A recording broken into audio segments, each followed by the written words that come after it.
नमस्कार, जनता टीवी देख रहे हैं आप। आपके साथ मैं हूं खुशबू पांडे। बुलेटिन की शुरुआत करेंगे बड़ी और अहम जानकारी के साथ करेंगे। बड़ी जानकारी हल्द्वानी से मिल रही है।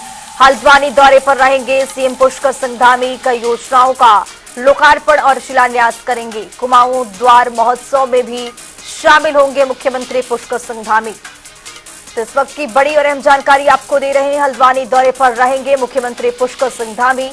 कई योजनाओं का लोकार्पण और शिलान्यास करेंगे। कुमाऊं द्वार महोत्सव में भी शामिल होंगे। अक्सर मुख्यमंत्री जब कहीं जाते हैं तो प्रदेशवासियों के लिए, जिलावासियों के लिए कई बड़ी सौगात देते हुए नजर आते हैं और आज भी मुख्यमंत्री पुष्कर सिंह धामी हल्द्वानी के दौरे पर रहेंगे। हल्द्वानी वासियों को कई योजनाओं का लोकार्पण और शिलान्यास कर एक बड़ी सौगात देते हुए नजर आएंगे। तो हल्द्वानी दौरे पर रहेंगे मुख्यमंत्री पुष्कर सिंह धामी। बताते चले आपको कि कई योजनाओं का लोकार्पण करेंगे, शिलान्यास करेंगे। कुमाऊं द्वार महोत्सव में भी शामिल होंगे मुख्यमंत्री पुष्कर सिंह धामी।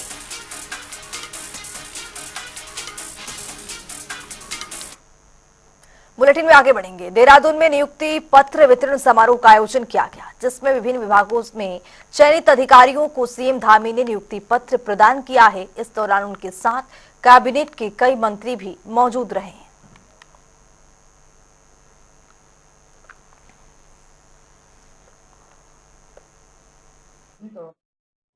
आज नियुक्ति पत्र सौंपने का सौभाग्य हम लोगों को भी प्राप्त हो रहा है, क्योंकि आप सब लोग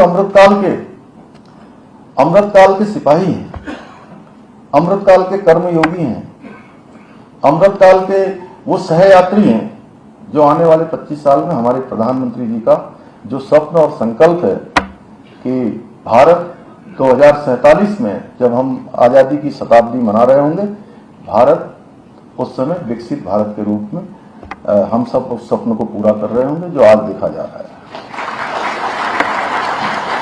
आज का ये अवसर आपके जीवन का बहुत ही महत्वपूर्ण पड़ाव है, बल्कि ये हमारे राज्य के उज्जवल भविष्य के लिए भी, उसकी नींव निर्धारण के लिए भी अत्यंत महत्वपूर्ण है।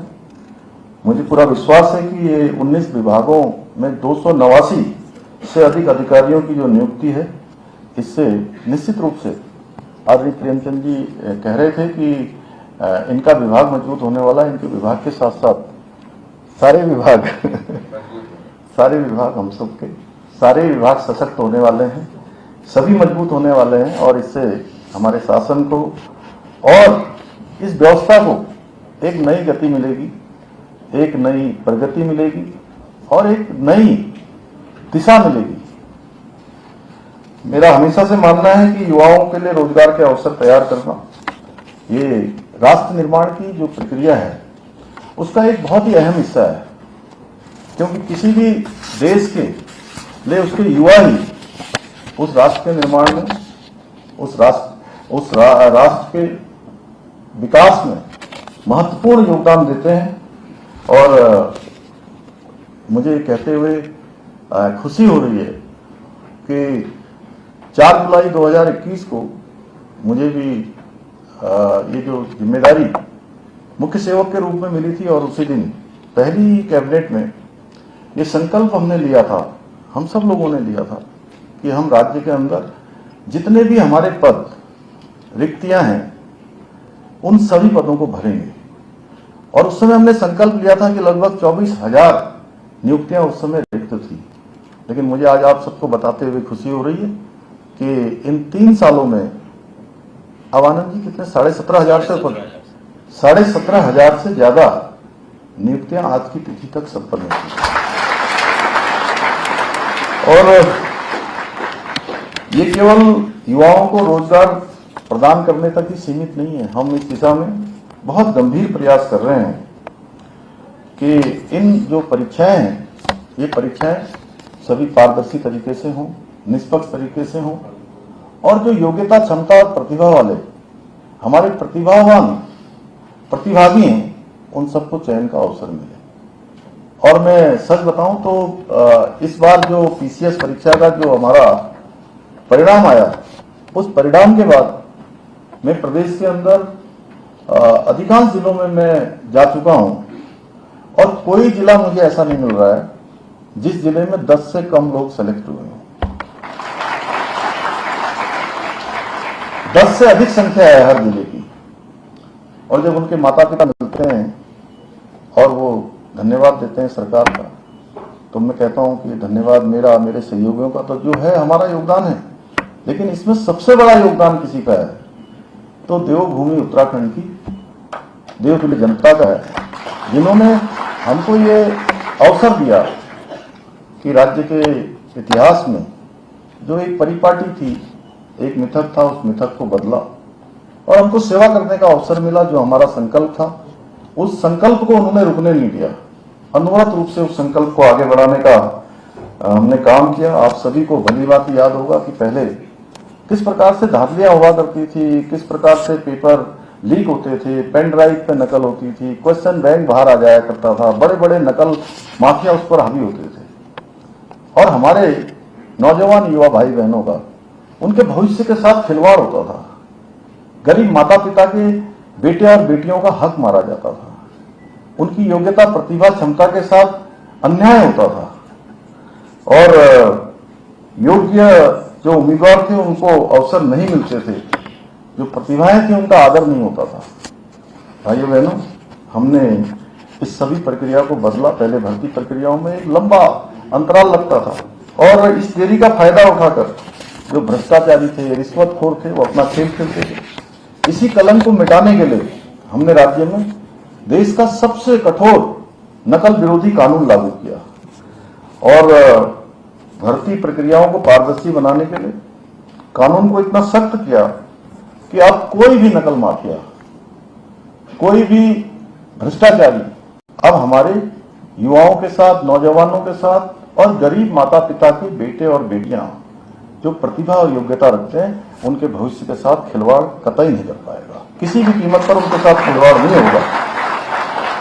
आज आपको नियुक्ति पत्र के साथ ही आज का दिन जहां आपके लिए बहुत महत्वपूर्ण है, हम लोगों के लिए बड़ा महत्वपूर्ण है कि एक साथ इतने होनहार, इतने युवा, हमारे युवा नवोदित उदयमान, यही पांडे जी, ऐसे अधिकारियों को आज हम नियुक्ति पत्र प्रदान कर रहे हैं।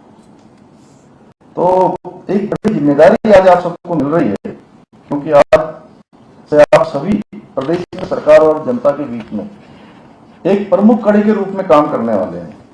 उसकी एक शुरुआत करने जा रहे हैं और कुछ लोग ये भी सोच रहे होंगे, किसी के मन में जरूर आया होगा, मैं इसमें हाथ उठाने के लिए नहीं कहूंगा क्योंकि कोई हाथ नहीं उठाएगा, कि अब तो हमारा चयन हो गया है, अब तो हमारा काम पूरा हो गया है। आ जरूर रहा होगा मन में, अभी नहीं आ रहा होगा तो कभी अचेतन मन में आ जा रहा होगा कि अरे सिलेक्शन हो गया, अब तो पीसीएस अधिकारी बन गए, अब तो इस विभाग के अधिकारी बन गए, अब तो पुलिस उपाधीक्षक बन गए, कहीं कुछ और बन गए। लेकिन मैं आपसे बहुत विनम्रतापूर्वक ये कह रहा हूं कि अब आपका काम समाप्त नहीं हुआ है। बुलेटिन में आगे बढ़ेंगे। आज पूर्व राष्ट्रपति अब्दुल कलाम आजाद की जयंती है। इस मौके पर सीएम धामी ने एक्स पर पोस्ट कर उन्हें याद किया है। मुख्यमंत्री ने अपने पोस्ट में लिखा है, महान वैज्ञानिक, पूर्व राष्ट्रपति तथा भारत रत्न से अलंकृत missile man doctor APJ Abdul Kalam ji की जयंती पर कोटिस नमन। अंतरिक्ष और रक्षा प्रौद्योगिकी के क्षेत्र में आपका योगदान अतुलनीय है। आधुनिक और सशक्त भारत के निर्माण में आपके द्वारा किए गए कार्य हमें सदैव प्रेरित करते रहेंगे। तो मुख्यमंत्री पुष्कर सिंह धामी की ओर से ये पोस्ट किया गया है।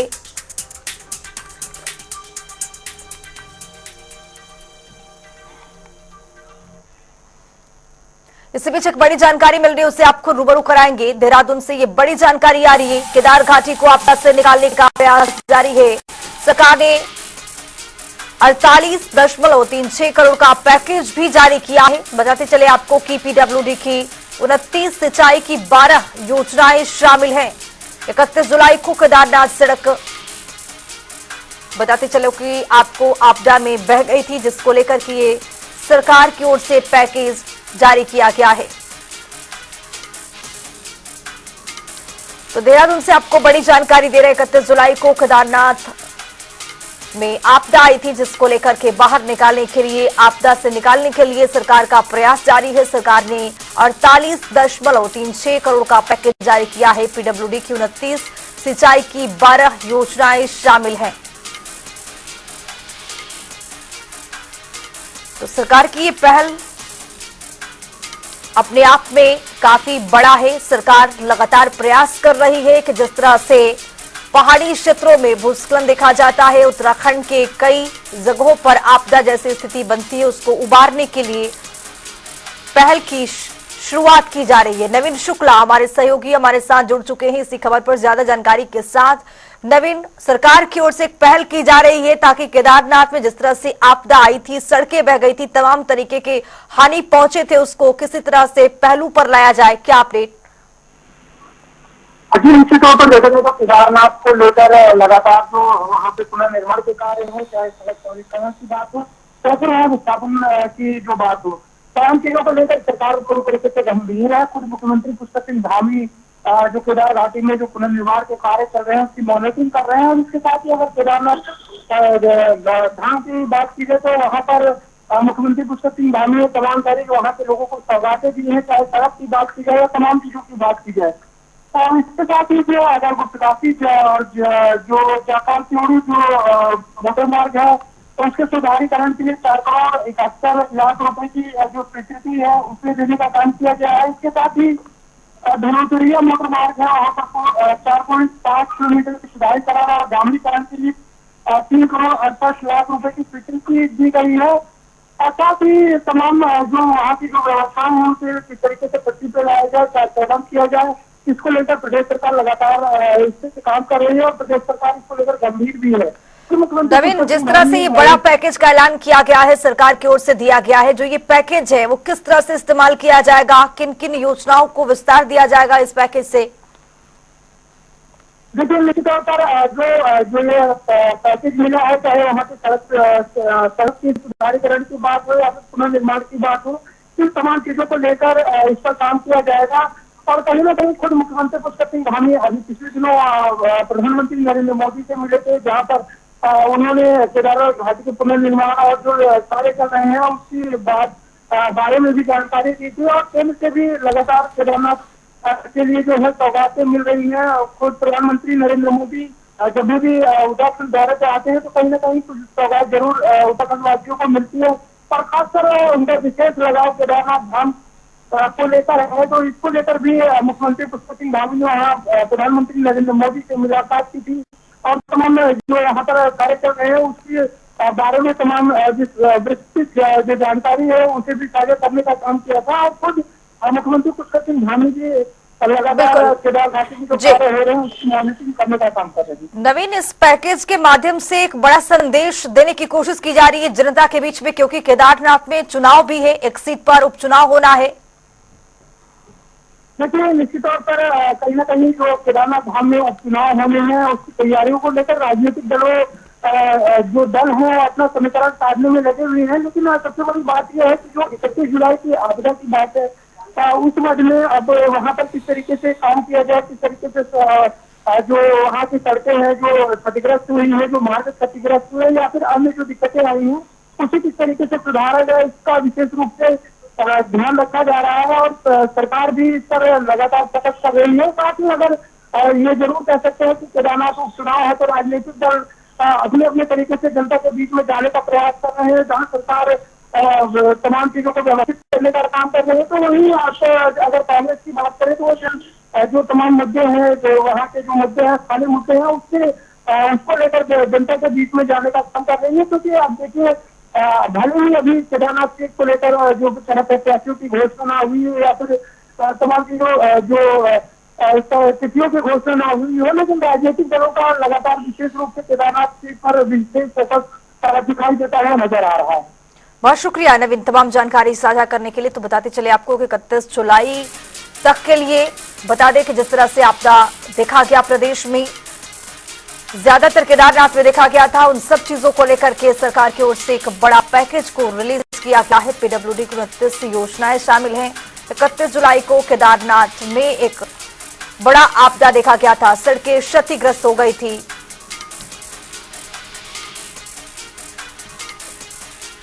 बुलेटिन में आगे बढ़ेंगे। कैबिनेट मंत्री गणेश जोशी पर आय से अधिक मामले में विजिलेंस की ओर से सरकार को 8 अक्टूबर तक फैसला लेने के लिए समय दिया गया है, लेकिन अब तक सरकार उस पर कोई फैसला नहीं ले पाई है, जिसके बाद कांग्रेस की ओर से लगातार सवाल उठाए जा रहे हैं। दरअसल उत्तराखंड महिला कांग्रेस की अध्यक्ष ज्योति रौतेला ने सरकार पर हमला भी बोला है। उन्होंने कहा है कि राज्य की सरकार जीरो टॉलरेंस की बात करती है, लेकिन उनके मंत्री पर आय से अधिक मामले में कैबिनेट अभी तक कोई फैसला नहीं कर पाई है।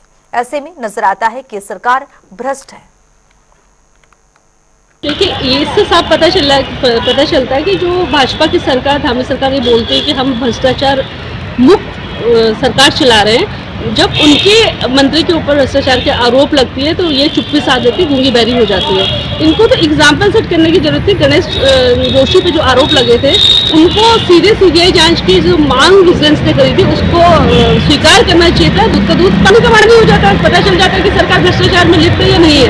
लेकिन क्योंकि पूरी सरकार ही भ्रष्टाचार लिप्त है, इतना भ्रष्टाचार उत्तराखंड में आज हो रहा है जो इससे पहले किसी सरकार में नहीं हुआ, इसकी वजह से भाजपा के मुख्यमंत्री जी इस पर कोई कार्रवाई नहीं कर रहे। तो शहरी विकास मंत्री डॉक्टर प्रेमचंद अग्रवाल ने प्रधानमंत्री आवास योजना शहरी को लेकर विभागीय अधिकारियों के साथ समीक्षा बैठक की है। इस पर जानकारी देते हुए उन्होंने बताया है कि बीएलसी के माध्यम से 36 परियोजनाओं पर काम चल रहा है, जिसमें करीब 25,000 घरों का काम पूरा हो चुका है। हमारा लक्ष्य हर गरीब को छत देना और समय पर उसको लाभ पहुंचाना है। प्रधानमंत्री आवास योजना शहरी के जो मेरे उत्तराखंड में काम चल रहा था उसके बारे में हम लोगों ने आज बातचीत की है। और आप जानते हैं कि हमारी जो योजना बहुत पहले से स्वीकृत थी, लेकिन किन्हीं कारणों से हम उसको शुरू नहीं कर पाए थे। और मार्च 2022 के बाद वो काम भी शुरू हुआ और आज वो प्रगति पे है। हमारे यहाँ जो बीएलसी योजना है, जिसमें 36 परियोजना हमारी चल रही थी और उसमें कुल हमारे स्वीकृत आवास थे 25,972, जिसमें 12,144 पूरे हो गए और 11,962 अभी प्रगति पे है। ऐसी एएचपी जिसकी 20 परियोजना हमारे यहाँ इस टाइम संचालित है।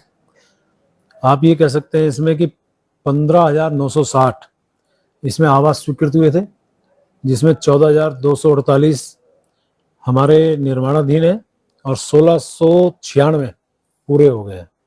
कुल मिला के हमने कहा है कि इनको हम लोग दिसंबर 2024 तक ये जितने काम प्रगति पे हैं या जो काम हमारे यहाँ भी थोड़ा धीरे भी चल रहे हैं, उनको हम 2024 दिसंबर तक पूरा करें। देहरादून में पहली बार Uttarakhand health premier league cricket tournament का आयोजन किया जा रहा है। टूर्नामेंट का शुभारंभ स्वास्थ्य मंत्री डॉक्टर धन सिंह रावत ने किया है। बताते चले कि यह टूर्नामेंट 20 अक्टूबर तक देहरादून स्थित महाराणा प्रताप स्पोर्ट्स कॉलेज में आयोजित किया गया है। वहीं इस पर जानकारी देते हुए स्वास्थ्य मंत्री डॉक्टर धन सिंह रावत ने बताया है कि Uttarakhand health premier league cricket tournament प्रदेश में स्वास्थ्य जागरूकता को बढ़ावा देने का एक अभिनव प्रयास है। देखिए, हम लोग पहली बार ऐसा कर रहे हैं कि उत्तराखंड हेल्थ प्रीमियर लीग का आयोजन कर रहे हैं, जिसमें 8 टीमें भाग ले रहे हैं। और इसका हेतु यह है कि हमने कुछ गोल दिए हैं। हम तम्बाकू उत्तराखंड बनाना है, टीबी मुक्त उत्तराखंड बनाना है, संचारी रोगों को, तो ये हमारे सारे ब्रांड एम्बेसडर होंगे और ये इसका प्रचार भी करेंगे। और मैं कह सकता हूँ कि स्वस्थ उत्तराखंड के लिए हम सबको स्वस्थ रहना भी जरूरी है, इसलिए हमने सभी जिलों में भी आयोजन कर रहे हैं क्रिकेट प्रतियोगिता का, वॉलीबॉल का, फुटबॉल का। और मुझे लगता है कि एक अलग सा अनुभव इसमें लोगों को फील हो रहा है। और स्वास्थ्य विभाग की तरफ से एक संदेश हम दे रहे हैं कि हमको सबको स्वस्थ रहना। केदारनाथ विधानसभा के उपचुनाव को लेकर बीजेपी और कांग्रेस पार्टी लगातार तैयारियों में जुटी हुई है। बात करें कांग्रेस की, तो कांग्रेस की ओर से केदारनाथ विधानसभा सीट में बतौर प्रत्याशी के पूर्व कैबिनेट मंत्री डॉक्टर हरक सिंह रावत का नाम पर चर्चाएं तेज हो गई हैं। हालांकि इस पर डॉक्टर हरक सिंह रावत का कहना है कि व्यक्तिगत रूप से वो चुनाव लड़ने की इच्छुक नहीं है, पर साथ ही उन्होंने ये भी कहा है कि हम पार्टी के कार्यकर्ता हैं, तो पार्टी हमें चुनाव प्रचार के लिए जो निर्देश देगी हम उसके मुताबिक ही काम करेंगे। जहां तक मेरे चुनाव लड़ने का सवाल है, क्योंकि मैं बहुत इंटरेस्टेड, देखिए मैं एमएलए के चुनाव लड़ने के लिए ना 22 में इंटरेस्टेड था। जब मैं कांग्रेस में सम्मिलित हुआ तो मैंने स्वयं का मैं विधायक का चुनाव लड़ने के लिए बहुत इंटरेस्टेड नहीं हूँ। इसलिए नहीं हूं कि अब आपने ध्यान दिया होगा, मैंने 12 में भी कहा था मैं मंत्री पद नहीं लूंगा। इस समर्थकों ने दबाव डाला कि आप हमारे लिए मंत्री पद ले लो, तो मुझे अपनी जो एक तरह मैंने संकल्प लिया था मैं मंत्री पद नहीं लूंगा, मुझे लेना पड़ा। मैं धामी और तेरा रावत के साथ भी मंत्री पद नहीं ले रहा था, तो उसमें भी अमित शाह जी ने बहुत मेरे को दबाव डाला कि आप मंत्री पद ले लो। तो मैं कई बार क्या होता है कि कई बार आदमी को अपने उसके लिए पीछे हटना पड़ता है, तो इसलिए मैं तो बिल्कुल भी एमएलए चुनाव लड़ने के लिए इंटरेस्टेड नहीं हूं। उत्तराखंड कांग्रेस के वरिष्ठ उपाध्यक्ष सूर्यकांत धस्माना ने बीजेपी सरकार पर आरोप लगा दिया है। उन्होंने कहा है कि सरकार ने उच्च शिक्षा को पलीता लगा दिया है। सरकार ने प्रदेश के जाने माने महाविद्यालयों की स्थिति खराब करके रख दी है। इतना ही नहीं, शिक्षकों की भर्ती पर रोक लगाई हुई है। ऐसे में क्या ये मान लिया जाए कि सरकार सरकारी महाविद्यालयों को समाप्त करना चाहती है और प्राइवेट संस्थानों को बढ़ावा दे रही है? देखिए, जो राज्य के एडेड कॉलेजेस हैं, उत्तराखंड के प्रीमियर इंस्टीट्यूशंस हैं, DAV college, DVS college, MKP college, SGRR college, MPG college, Mussoorie समेत पूरे राज्य के वो एडेड कॉलेजेस जिनमें शिक्षा बहुत सस्ती मिलती है, उच्च शिक्षा।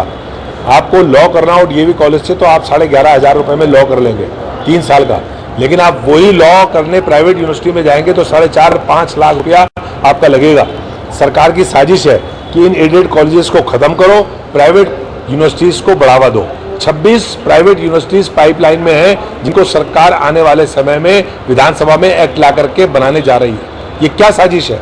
आप इन तमाम प्रीमियर इंस्टीट्यूशंस को, नित्यानंद स्वामी राज्य के पहले मुख्यमंत्री यहाँ के काम चलाऊ सरकार के, वो डीएवी कॉलेज के अध्यक्ष रहे। यहाँ के तमाम बड़े बड़े लोग डीएवी कॉलेज से, डीबीएस कॉलेज से, एमकेपी कॉलेज से, एसजीआरआर कॉलेज से, इन कॉलेजेस से पढ़े हैं। उन प्रीमियर इंस्टीट्यूशंस को आप समाप्त करने की जो साजिश कर रहे हो, उसके खिलाफ हम महामहिम राज्यपाल को ज्ञापन देने जा रहे हैं। उत्तराखंड परिवहन निगम की 3 रजिस्टर्ड यूनियन ने 22 अक्टूबर की रात से 48 घंटे के लिए कार्य बहिष्कार करने का एक बड़ा फैसला लिया है। इस पर जानकारी देते हुए उत्तराखंड परिवहन निगम कर्मचारी संयुक्त मोर्चा के संयोजक अशोक चौधरी ने बताया है कि उत्तराखंड सरकार की ओर से परिवहन निगम की अस्तित्व को समाप्त करने के लिए जो प्रयास किए जा रहे हैं, उसके खिलाफ सांकेतिक कार्य बहिष्कार किया जाएगा। कि रेगुलेशन जो है परिवहन विभाग का खत्म हो जाएगा अगर केवल प्राइवेट प्लेयर रहेंगे। तो जो परिवहन निगम के जो सेवाएं हैं, जो ऐसे रूट पे हैं जहां निजी क्षेत्र बस नहीं चलाता है, या ऐसी सर्विसें हैं जो देर रात चलती हैं या अर्ली मॉर्निंग चलती हैं, और ये एक सबसे बड़ा इशू है किराया नियंत्रण का। सरकार के हाथ से किराए का नियंत्रण निकल जाएगा और उसे पब्लिक भुगतेगी। तो परिवहन निगम की ओर से ये बड़ा फैसला लिया गया। 48 घंटे के लिए कार्य को बहिष्कार कर दिया जाएगा। परिवहन निगम ये कार्य को बहिष्कार करेगा। आपको बताते चले कि 48 घंटे के लिए जो कार्य होगा उसको बहिष्कार करने का ये बड़ा फैसला लिया गया है परिवहन निगम विभाग की ओर से। बताते चले आपको कि सांकेतिक कार्य बहिष्कार किया जाएगा। ये बड़ा बयान भी निकल करके सामने आ गया है। 48 घंटे के लिए कार्य को बहिष्कार किया जाएगा। इसी बीच एक बड़ी जानकारी मिल रही है, उससे आपको रूबरू कराएंगे। बड़ी जानकारी, बड़ा अपडेट आपके सामने। खाने में आपत्तिजनक मिलावट पर सरकार पूरी तरह से सख्त हो गई है। सीएम पुष्कर सिंह धामी का एक बड़ा बयान सामने आ गया है। इसी तरह की हरकतों को बर्दाश्त नहीं किया जाएगा। किसी भी तरह के जिहाद को बर्दाश्त नहीं करेंगे। मुख्यमंत्री पुष्कर सिंह धामी की ओर से ये बयान दिया गया है। बताते चले आपको कि उत्तर प्रदेश के मुखिया योगी आदित्यनाथ भी इस पर अध्यादेश लाने के लिए आज बैठक कर रहे हैं। और इसी बीच जानकारी ये मिल रही है कि उत्तराखंड के मुख्यमंत्री पुष्कर सिंह धामी भी बताते चले आपको कि इस तरह की हरकतों को उन्होंने बोला है कि बर्दाश्त नहीं किया जाएगा। जिस तरह से खाने में आपत्तिजनक मिलावट पर सरकार सख्ती बरतेगी, सख्त अपना रुख स्पष्ट करती हुई नजर आएगी।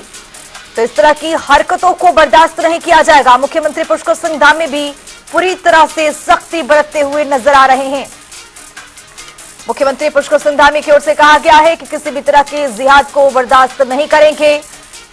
बताते चले आपको कि उत्तराखंड के मुख्यमंत्री पुष्कर सिंह धामी ने भी सख्ती बरत दी है। उन्होंने भी बयान दे दिया है कि किसी भी तरह की जिहाद को बर्दाश्त नहीं करें। आजकल सोशल मीडिया पर जमकर तस्वीरें भी, वीडियो भी जमकर वायरल हो रहे हैं।